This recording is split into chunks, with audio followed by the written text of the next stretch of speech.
So tonight, and He may bring an unexpected surprise to us. Amen. How many of y'all like surprises? Sometimes we say, well, I never thought that. You ever been there? Oh, yeah. I remember about 6, 7 years ago, somebody said, what's Jonathan doing? I said, he's my assistant pastor. Well, I never thought that. Amen. I put this on Facebook this morning. Facebook has become a companion, a friend. Not necessarily what is on there or what responds, but it's become a part of people. It's become a part to where, oh, I got to get home, I got to put this on my Facebook. Oh, I got to put it on my, I just can't wait to get on my Facebook. To where we are lacking in communication. Amen. I've said, I'd much rather get a phone call than to read about it on Facebook. Amen. I hardly ever check my Facebook. But I've been asked, well, didn't you see it on Facebook? I mean, are you that backward? I mean, I know they call you a country preacher, but my Lord. You know, we quit going to church on a farm tractor a long time ago. If I had one, I'd drive to church. Amen. Technician and technology and modernism is killing relationships. Amen. Destroying relationships. Amen? When I'm sick, I'd much rather get a phone call. I'd rather get a visit if I can't get a phone call to come by and say, how you doing, Brother Dale? Than get a text. Because I don't know what spirit that text is or that Facebook has been written in. So sometimes I read it with my own spirit. Well, what's it to you? You don't care enough about me to come out of the house?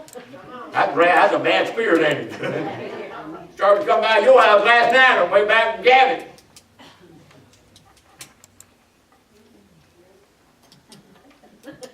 Understand what I'm saying? We need relationship, folks. Relationships. When relationships are broken down, the very purpose of our creation is broken down.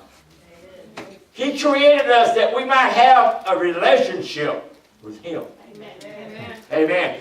There ain't no possible way that you can have a relationship with Jesus Christ and not have a relationship with every person you come in contact with. Amen. Because that person is a soul that was created. Are you recording this?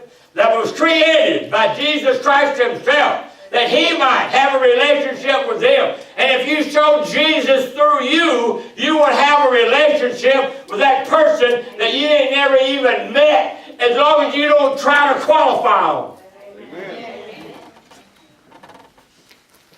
Well, he ain't the prettiest thing in the world. Not to me. But to some elderly grandmother that has lost her vision, he's probably the prettiest thing that she ever had. Now, wasn't that a great message? Amen. I just don't want to feel you left out, Brother Keith. I want you to know you belong. Amen. And the first time you walked through that door in the fellowship hall, to me, you belong.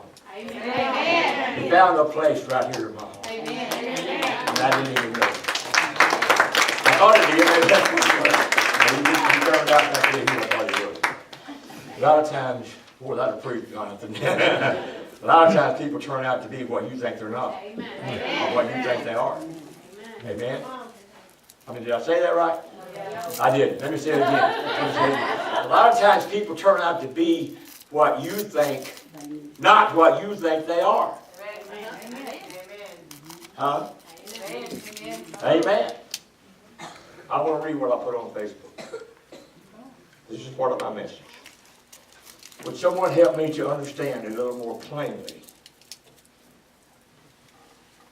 Why is it that a large body of men and women that have the responsibility to guide and lead that are far from perfection themselves demand a life of purity and perfection from birth in those that desire to join them. Now let that sink in a minute. Can I say it again? This is very important. Why is it that a large body of men and women, anybody guessed who I'm talking about yet? Smart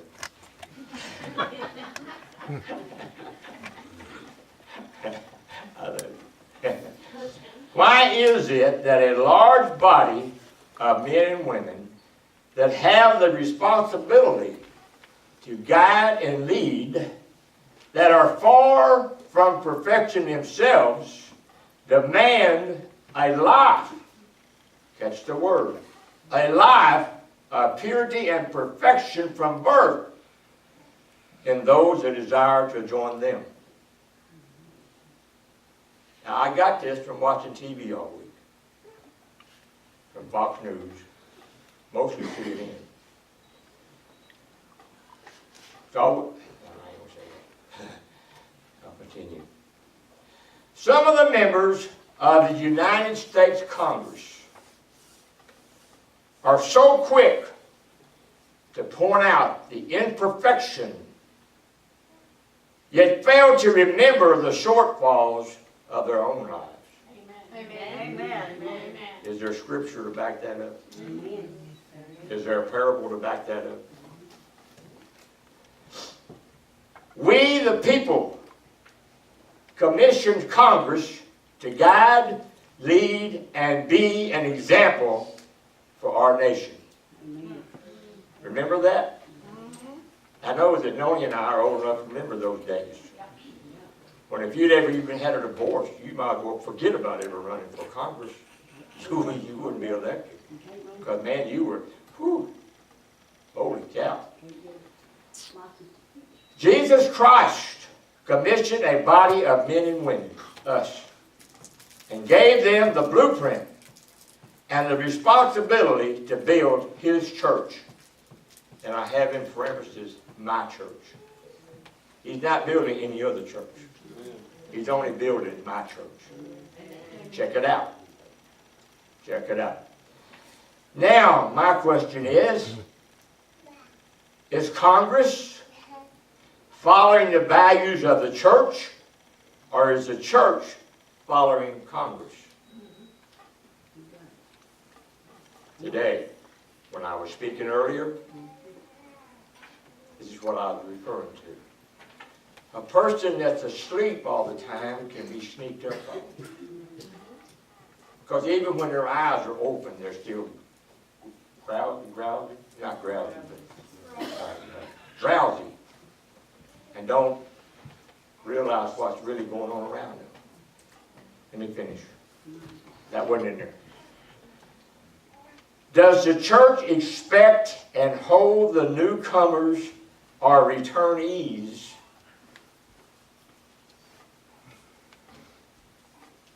that was a pin drop.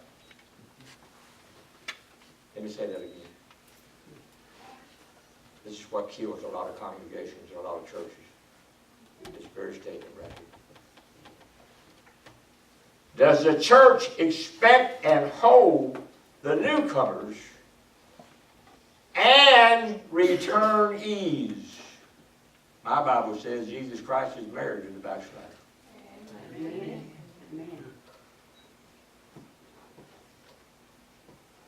I think I better take my coat off already.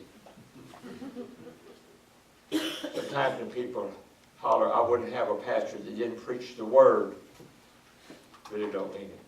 Amen. I had a board of deacons one time that told me when I was elected to the church that their time was up. It was time to either dismiss the deacon board or re-elect them. He said, it's entirely up to you, whatever you want to do. They didn't mean it. Because I dismissed the deacon board. There's not a deacon board in the Bible. No, there's none. There's not one in existence. Let me finish this. Let me say that again. I would that everybody would hear this.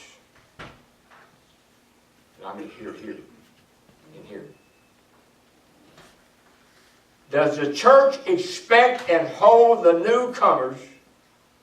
That's new people that's come into the church. This little lady right here is a new one. She's coming to the church. Her name is Amber. See how she's shining?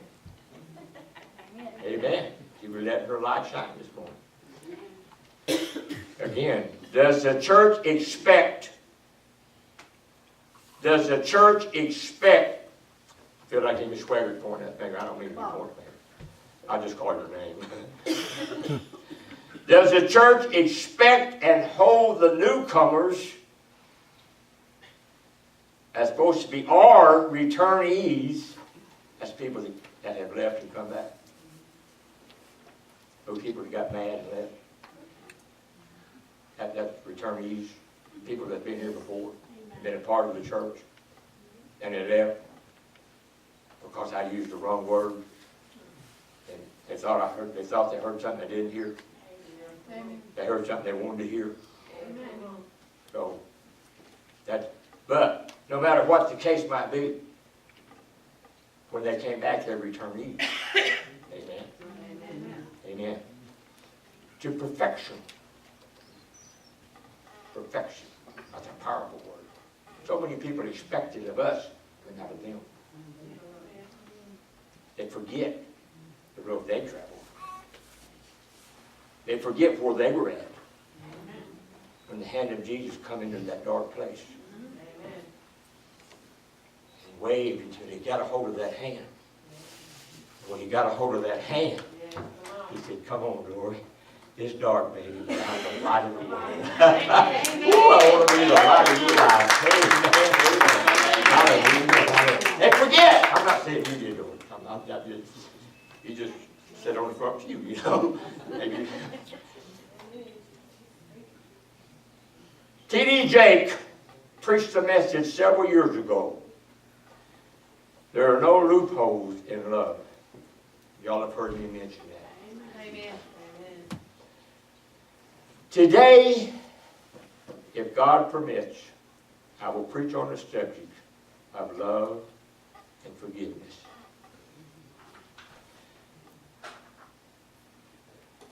I want to tell y'all, and I feel led very strongly today, to tell y'all that I have made a lot of worthless and hurtful decisions based on hurtful decisions or hurtful words that have been said. And I think about Jesus What are you trying as he hung see if you're connected yet? on that cross. Still not connected. Nowhere And I think about the ones that he had healed and Amen. yet. We hooked you up. the ones that he had raised from the dead even. This is the first time you've But most of all, I think about the ones that he had called. ever done. You don't grab your Wi-Fi. Personally. No. You don't turn that Personally, I'm talking about. You said, When he said, "Come and follow me." And we'll get into that later. connected. I think about that. That's weird. Mine don't say the same. But then I thought about, as he was hanging there,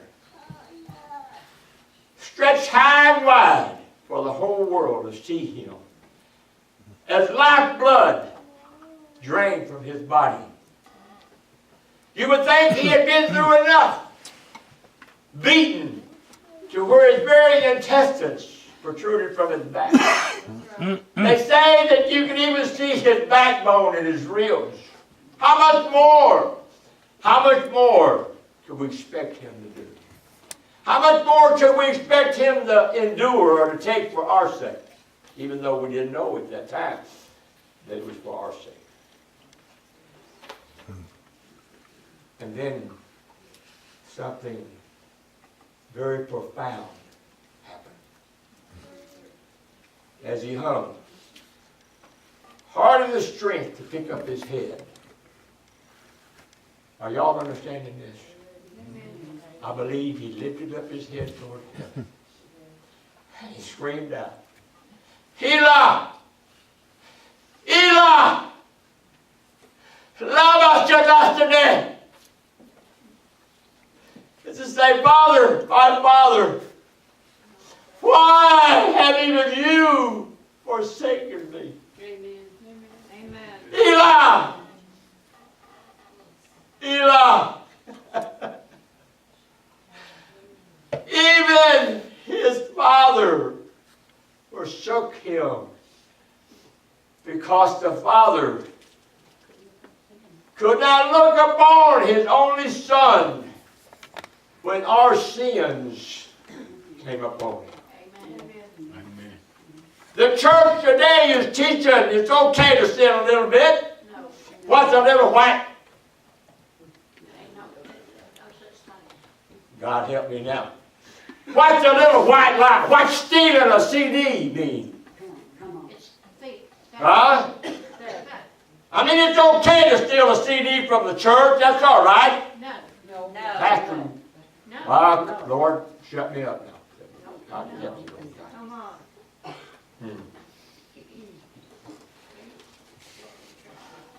I'm sure there ain't nobody stealing CDs around here. When he arose, you know what he did?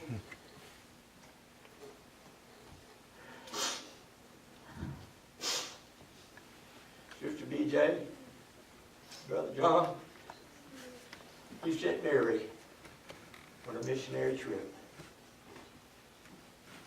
Mary had denied him, but she stood afar off and looked upon her son. But she told Mary, and I think he thought, they'll listen to my mama. And sometimes we send mama to solve the situation. I want you ready for that. I'm talking about mamas. I ain't talking about baby batteries. I'm talking about mamas. Amen. The strength in that word, mama. He said, you go tell my disciples who turned their back on me. You go tell my disciples that ran when I was in trouble. You go tell my disciples that in the time of hard times, they wouldn't even stand up for me. Amen. You go tell them to meet me in Galilee. And Peter. He said, now, you know, old Peter, I know he wants to come back. He's a pretty good old boy, I guess. You know, he did get out of the boat one time, and there was times when he was really walking straight, you know, and he was doing the right thing, and you know, I was walking with him, and he was walking with me, and he appreciated me so much and respected me so much, he wasn't even going to let me wash his feet. Peter being Peter,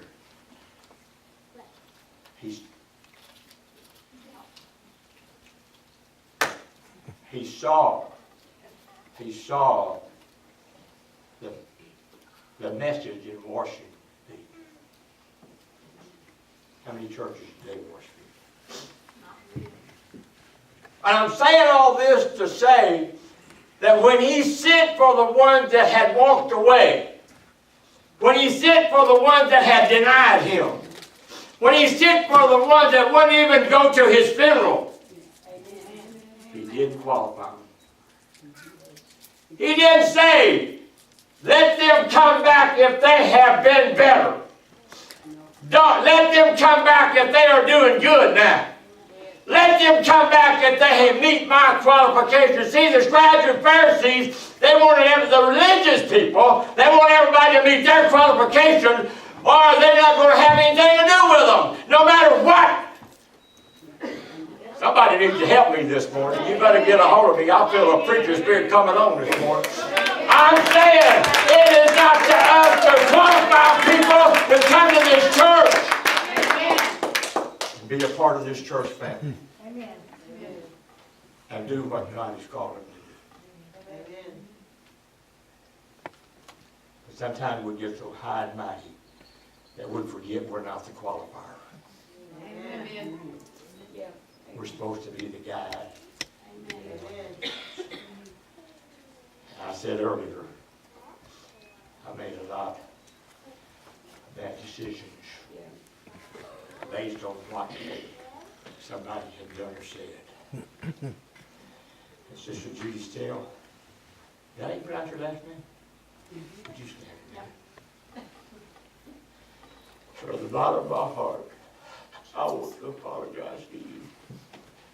Because when you came back, I shunned you purposely.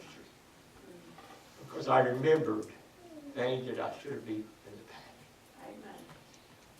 Would you forgive me for doing you that way? Yes. Amen.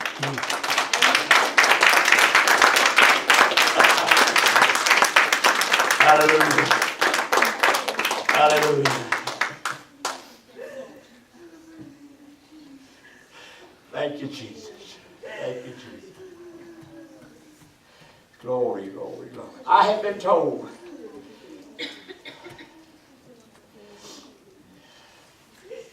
what you should, on several occasions now, would you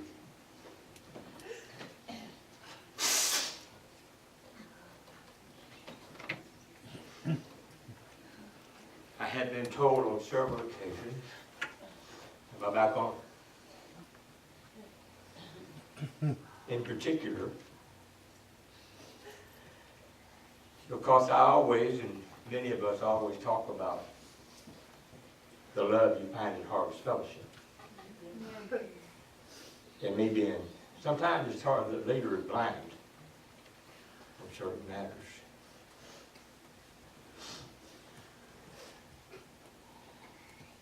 And I didn't look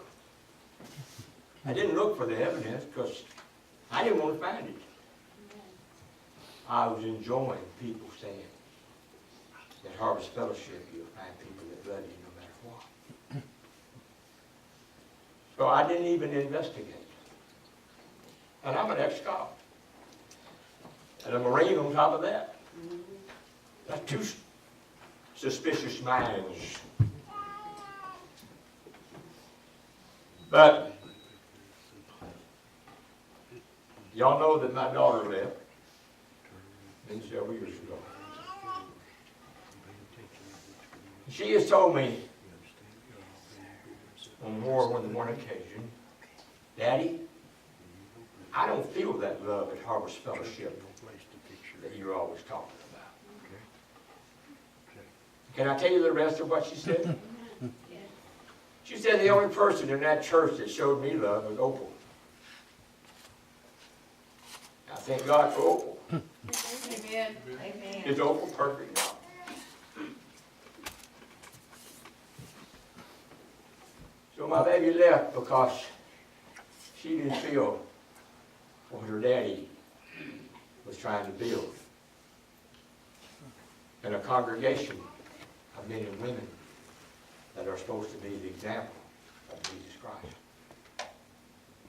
But yet, we're so quick to qualify and to disqualify because of what somebody did. I point this out today because our United States Congress is trying to destroy a man named Roy Moore over something that may have happened and may not have happened many, many, many years ago. And the more I thought about that situation, the more I begin to see the evidence of the same thing here at Harvest Fellowship. That's a shame.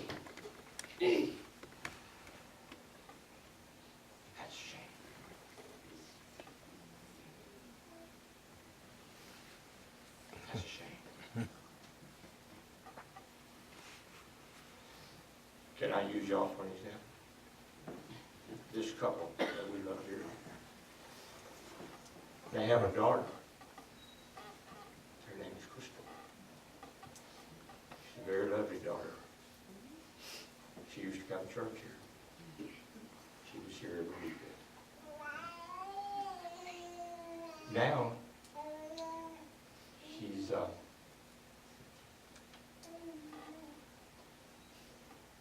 if I'm correct, she's on exhibition, being exposed to the world, so to say. Is that right?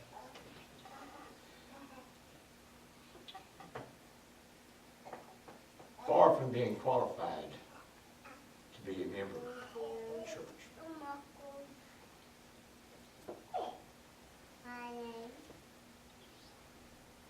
But how would she be treated if she came in through those doors? I see right now, I'm not going to be preaching about that. This is just the introduction. How would she be treated? She came through them doors. I talked to another person a while back. She had identically the same story. Brother Carter, when I came back, they didn't come to me and love on me and tell me how glad they were to see me, like you say. And she named two of y'all that came to her and hugged her. And you're one of them. And told her how glad you were to see her. You know why people come to church that's been out hurting? They're hurting. And they think, and we have taught, if you'll come to Harvest Fellowship, we'll soothe the hurt. But they haven't found that. They haven't found that. And now I know, Scarlett, those two examples, or three, are just a number that are part of more people that have been hurt, and they want to come, and they want to find love. But because of examples that have been set prior, they have it in their heart, they won't accept me because I'm not qualified. I left. I caused the scene. I caused the drama. So I know. You know what, church? Some of that mess I took a part in. Did I instigate it? No. Did I agitate it? Yeah. I did. And I can honestly say today, forgive me, I was wrong. Very wrong. Church is where you come to be healed. That's why I want you today to hear that song where the healing waters flow. Because see, there are some here today that need to bathe in the healing water. And that water needs to flow through this church. Through this church.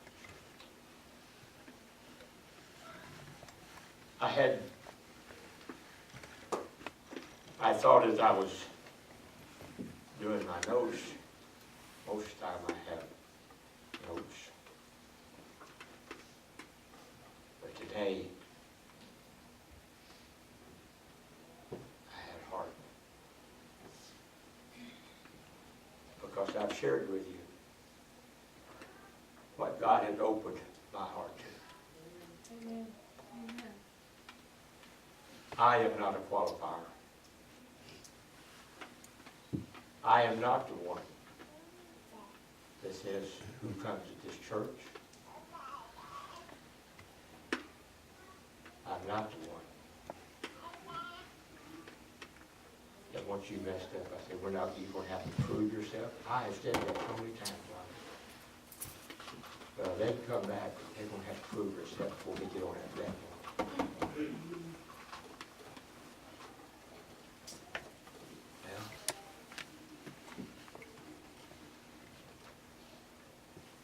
am I to punish them because they did something that I didn't like? I didn't give them that gift. I didn't give them that talent. And I believe that when they walk through them doors, 99% of them come to the car. He didn't want us. Brother Chuck, I'm so glad you're here today. Amen.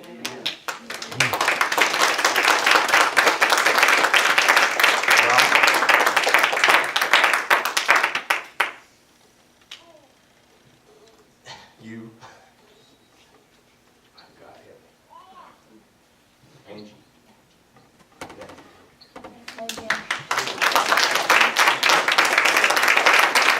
You will leave today and not come back, but I'm still glad you. Amen. Because when you leave, you'll take something with you. Amen. That you probably had heard anywhere else. Build a church.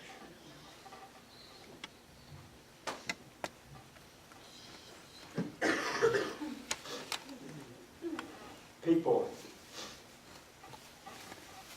get so wrapped up in religion.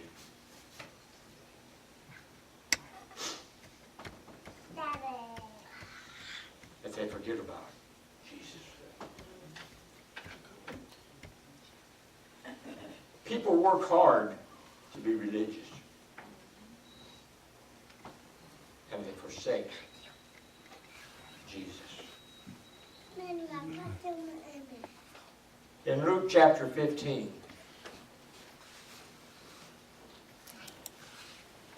at the first verse, he said, Then drew near unto him all the publicans and sinners for to hear him. Who are these publicans and sinners? Huh? These are people that society don't like. Publicans, tax collectors. They don't like them. But they drew near to hear what Jesus was saying. They drew near because just a few moments before that, Jesus was talking about the cost of discipleship. And they wanted to know. They wanted to know about that cost. What am I going to have to do? And they wanted to hear what they're going to have to do. And it says, bend over, pick it up.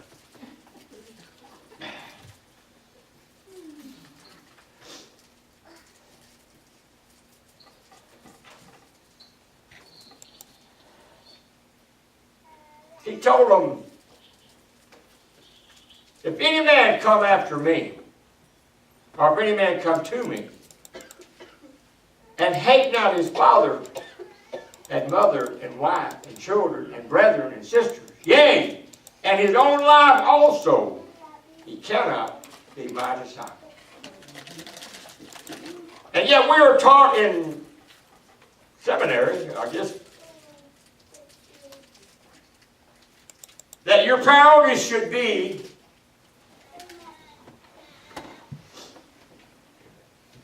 God, family, church.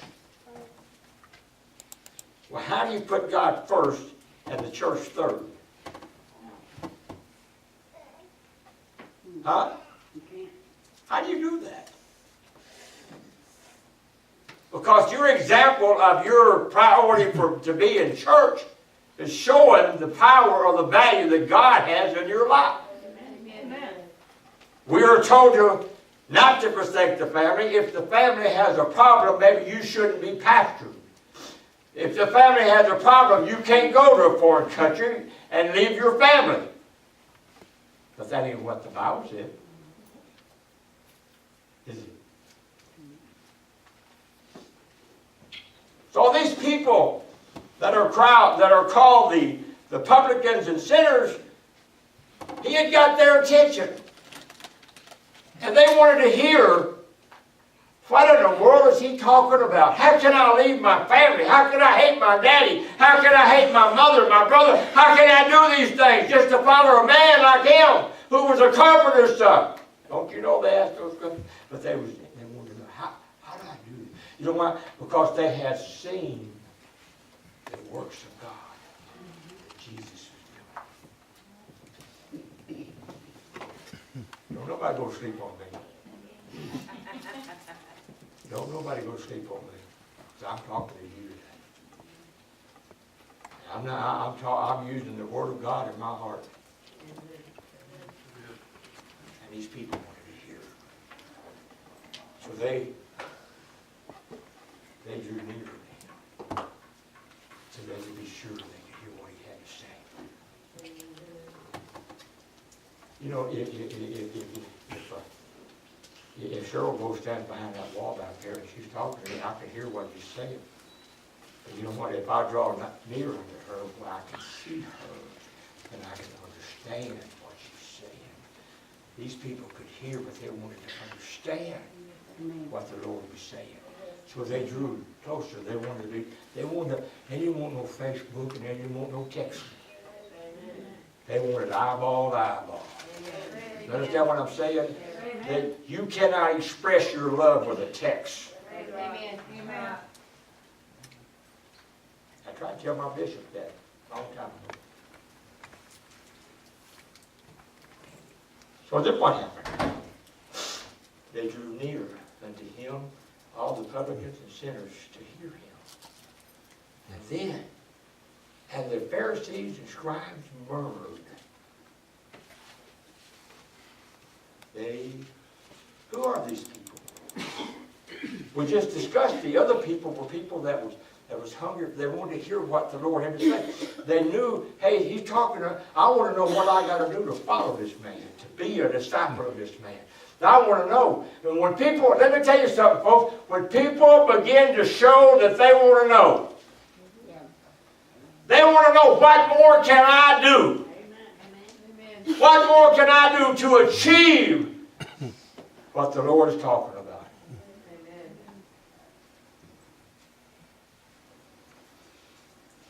And when the devil sees that begin to happen, and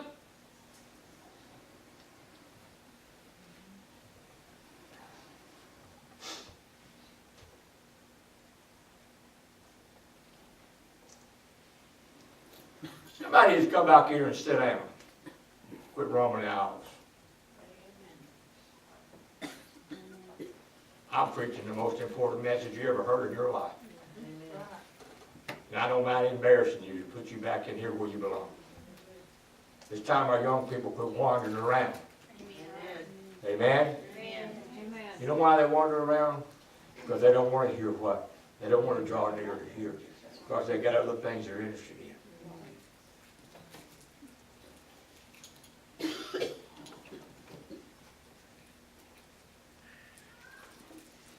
It's time you heard. It's time you heard. It's time you heard the value. We're not taught values in school anymore. That's why they're tearing down all these statues. Because they haven't been taught value. The main problem in America today, one of the mainest problem is our public schools.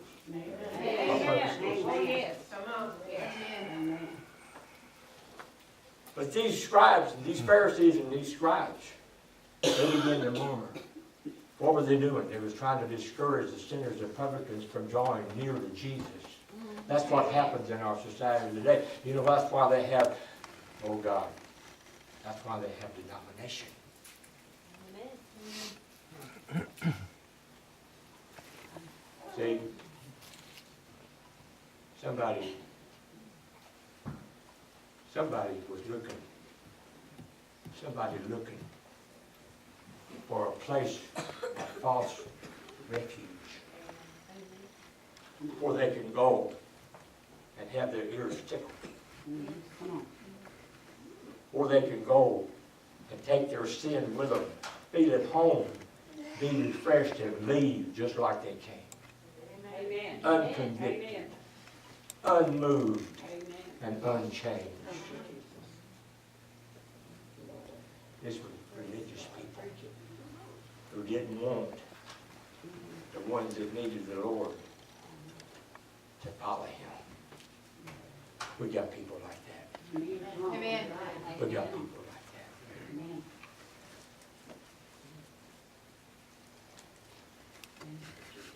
that. I'm proud of the people that got baptized here last week.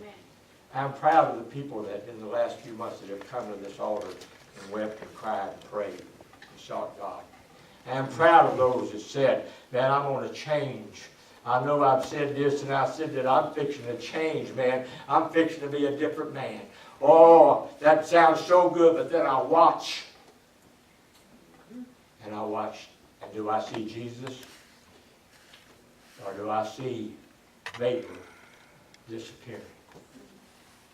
Where all it was a lot of hot air.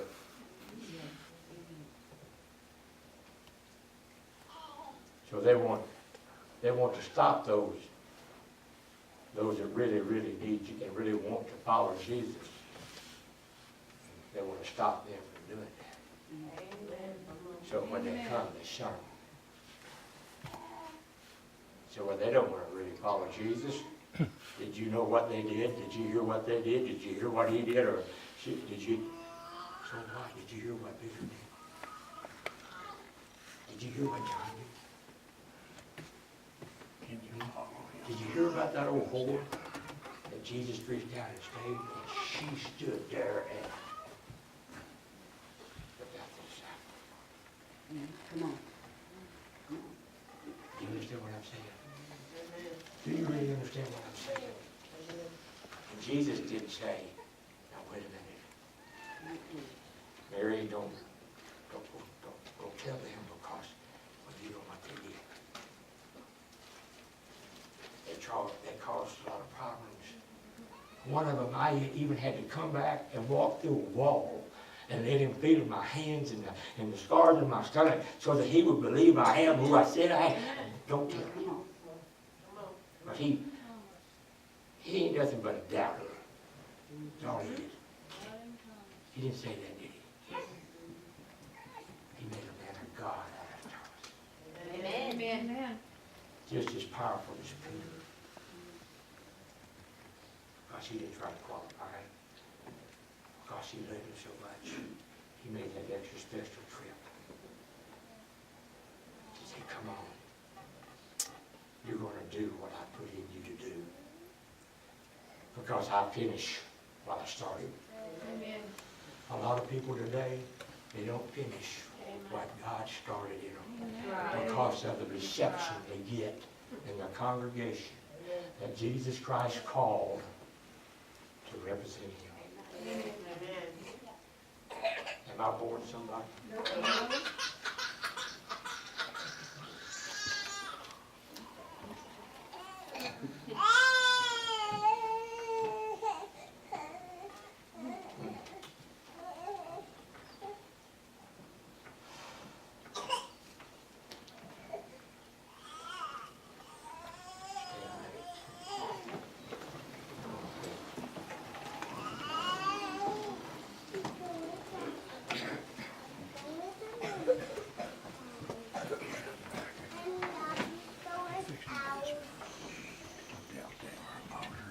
I thought about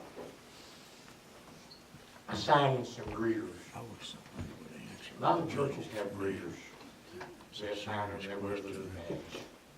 Why do you like And they come up and they say, by yourself? I'm a greeter. And they wear the little badges. I'm on the prayer team. That's why I went back there trying to My get some of badge. this gas.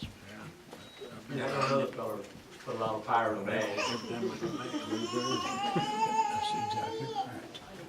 But that's the kind of greeters I want in this church. That's not the kind of Run you out of this booth. prayer yours. We may have to. I don't have to label you so that people know who you are or what you are. I want people to know who you are and what you are when you come to them. You put your arms around them. You say, I don't care what you've done. Amen. Welcome. Amen. Welcome. Amen.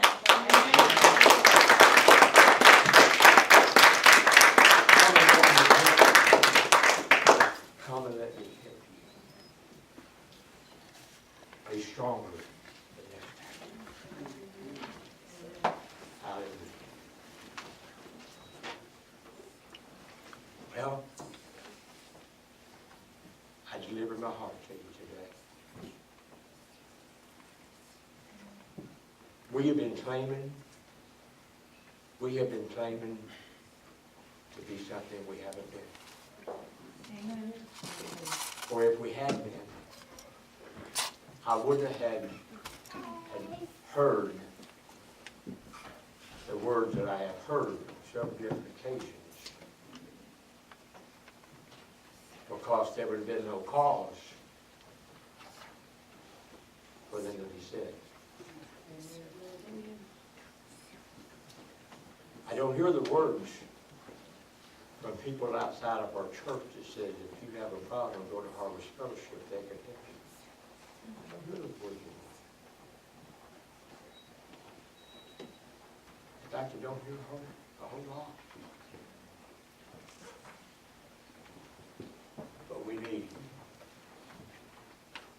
to be heard. We need to be heard that we follow Jesus Christ. Amen. Remember, well, never mind. Sister Carter, would you come?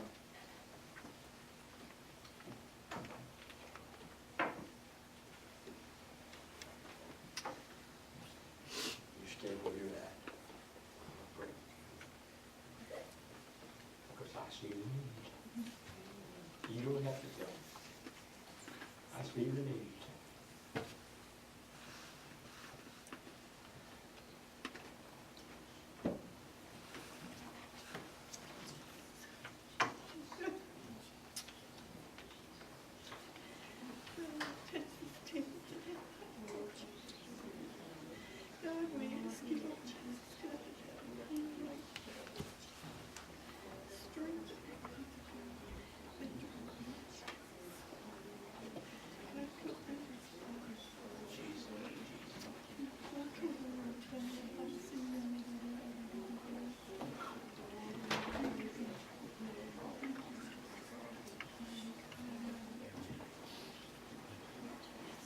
Thank you, Jesus.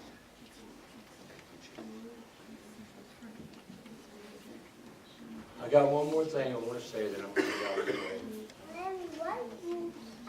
People are talking about starting a band ministry. And they're looking. Band ministry is a powerful ministry. Some people are already expressed they're not going to do it. There's too much trouble in the years of their life, too much. Their lifestyle. The only way that I will have a band ministry, and that's when a husband and wife says, I want to do a band ministry. I don't mind spending my Saturdays knocking on doors and calling people to Jesus Christ. I don't mind getting up an hour earlier on Sunday morning and going picking up people that need Jesus. Because I remember when I needed Jesus. We all have prayer requests. We all have lost loved ones. And in my heart this morning, I know and I feel strongly that person that you pick up on that van, bring to church. Now you're going to have to be qualified. I'm not just, this thing's going to have to be, it ain't going to be a vehicle to go to the tobacco store over here in. Amen. And this is where I am going to qualify people. But anyway, that person that you go pick up and you bring to church,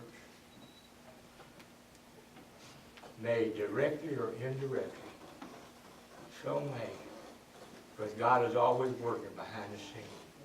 Amen. May be the very person that influences somebody else to go tell your prayer request. Jesus loves you. Amen. You don't have to live that way. They may be in California. We serve a big God. Amen. They may be in Georgia. We serve a big God. But nonetheless, if you sit and do nothing, nothing will happen. Amen. You may be overflowing with gifts from God, talents.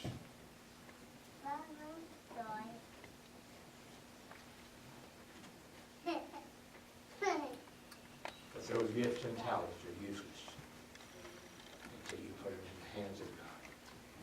Amen. Van drivers are a pastor within themselves.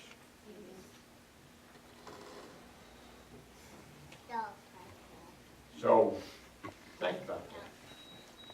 You don't know how close you are to having your prayers answered concerning your family. And yet you don't know how far away you are because of your laziness.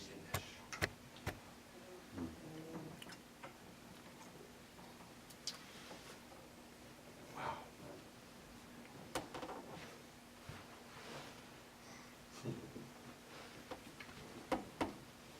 And the Pharisees and scribes murmured,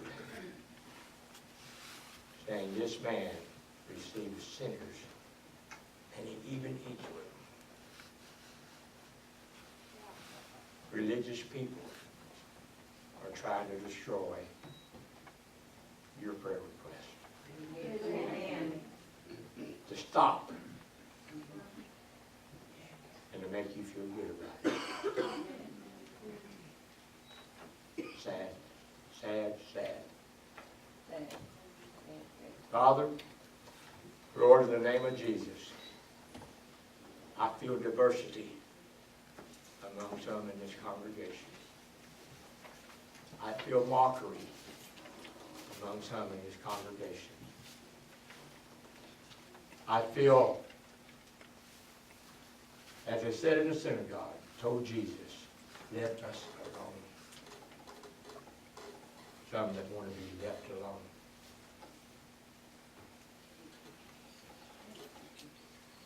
I feel that spirit. And it doesn't matter that I'm preaching it. It wouldn't matter if Brother Alderman was preaching it or anybody else. The spirit would be the same. So I pray this morning, Father, that you would touch these hearts. That you would open these minds. And that you would make the harvest that's white, ready to be gathered, a priority in their lives. But Lord, the harvest is their own kinfolk. Lord, touch them today. Touch them today, Lord. And I praise you, Lord, in Jesus'